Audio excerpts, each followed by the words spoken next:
One. All right, Coach Lake here, and today we're talking about the life cycle and human development. This is the next chapter. It's going to be, I believe, 5 lessons. So we're going to dive right into it. So, people pass through many stages in their lifetime. Even before you were born, you passed through many stages. At one time, you were just two little tiny cells. One of life's most remarkable events is how those cells developed into the person you are today. So over this lesson, you will learn about the stages in the life cycle. You will learn about physical changes that happen during adolescence. You will also learn about how new life forms and develops, and about events surrounding birth. How exciting. Finally, you will learn about how families pass characteristics from parents to their children.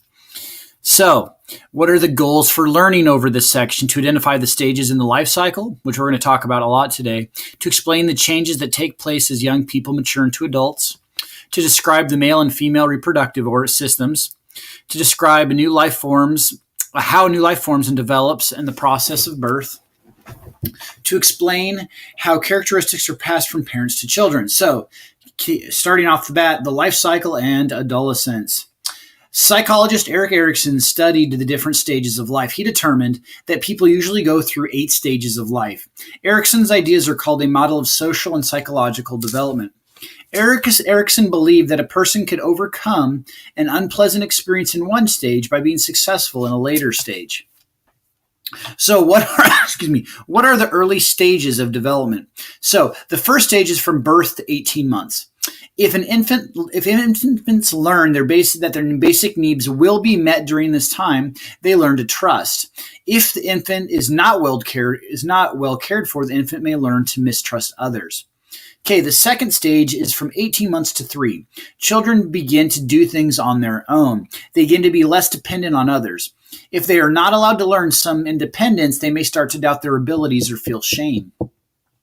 Third stage, 3 to 6. Here, they learn to explore their world within safe limits. They begin to ask why all the time. If children are encouraged at this time, they begin to feel capable. If not, they may develop feelings of guilt. Okay, fourth stage, ages 6 to 12. This is when they begin to make things. This is called having a sense of industry. If children hear positive comments about their efforts, they feel good about their abilities. If they are scolded or discouraged with negative comments, they feel inferior. So what happens from adolescence to early adulthood? Stage 5, adolescence, 12 to 19. This is when many young people are trying to discover things about themselves. They ask questions like, who am I? What do I believe in? At this stage, teens are involved with many groups of people the same age or peer groups. They sometimes think about themselves as others do. They are trying to determine their own identity, a sense of who they are and where they are going.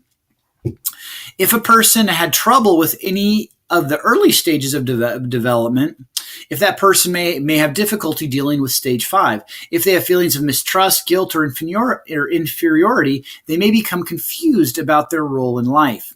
Role confusion is being unclear about a person's sense of identity. Stage 6 is early adulthood. This stage usually includes ages 20 to 40. It's a long one. This is often the point in life when people leave their parents' home and decide how they feel about a close relationship with another person. If a person at this stage does not feel good about forming close relationships, he or she may feel isolated or alone. So what are the later stages of development? Stage 7 represents middle adulthood. During this stage, adults often turn their attention to their families or to the well-being of their young. If they do not, they may become too concerned with their personal needs. Self-absorbed people may have a difficult time finding satisfaction in life. Stage 8 is older adulthood. This later stage of life is a time of reflection and evaluation. It is a time when people look back and think about what they have accomplished. If they feel good about what they have done, they experience a sense of completeness. If not, they may feel despair. Why is adolescence an important time in life? All right. Each stage of life is important, yet stage 5, or adolescence, has some special challenges. Adolescence is a time of many changes. In this stage, teens ask themselves difficult questions. At the same time, the body changes in many ways. The beginning of adolescence is called puberty. Puberty is the time in life when children begin adult development and reach sexual maturity. So, what changes occur during puberty? During puberty, the body changes size and shape. These changes are called growth spurts, and they occur at different rates and at different times for each individual. The first growth spurt in males usually happens between the ages of 11 and 15. For girls, females, this normally begin their growth spurt between the ages of 9 and 14. Or that's typical. Doesn't mean it's always the truth. It's typical. Okay, during these times, the endocrine system in your body includes glands that produce hormones.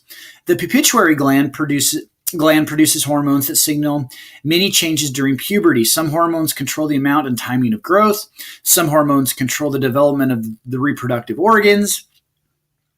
Reproductive organs are the organs that allow humans to mature sexually and to have children. So hormones signal changes in both males and females. Oil and sweat glands become more active. Hair begins to grow in other areas of the body and around the genitalias or sex organs. Hormones also signal the body to develop secondary sex characteristics or traits that signal the beginning of adulthood. Some examples for males are facial hair, voice change, and broadening of shoulders. For females, it's breast development, widening of hips, and narrowing of the waist. Okay, there are 3 hormones that signal the body's reproductive system to develop during puberty. These are testosterone, estrogen, and progesterone. Progesterone. Testosterone is the hormone that signals the development of secondary characteristics in males. Estrogen and progesterone control reproductive development in females. These hormones play an important role in developing the body's ability to reproduce, and we are going to learn much more about that in the second lesson. All right, remember to take the quiz and have a great week. Coach Lake is out.